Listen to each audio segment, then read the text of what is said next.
دا خفه خفه یاران به ټول رضا کم ای دولته که په لاس مې چېرته راغی وایي د جومات په پیزارګاه کې یو سپین ږیری بابا ناست دی دواړه لاس یې لپه کړي د الله په نامه غواړي څوک سور نه کړي او تیر شي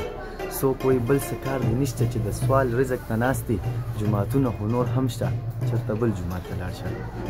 جوماتونه خو نور هم شته چېرته بل جومات ته لاړ شه دغه تکې تورې اوري دغه دغې ستورې اوري د بابا سترګې شرمېږي خو دلو د منل کېږي یا رحمانه یا رحیمه یا قهاره یا جباره اوف توبه پروردګاره دا تصویر هم عجیبه دی او مصور هم عجیبه دی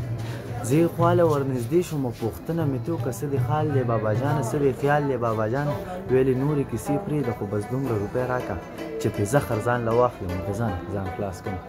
ویلې نورې کیسې پرېږده خو بس دومره روپۍ راکړه چې پرې زخر ځان له واخلم او د ځانه پرې ځان خلاص کړم د ګړنګه ګزار شوی خودکشۍ ته تیار شوی مطلب دومره ازار شوی مطلب دومره ستړی شوی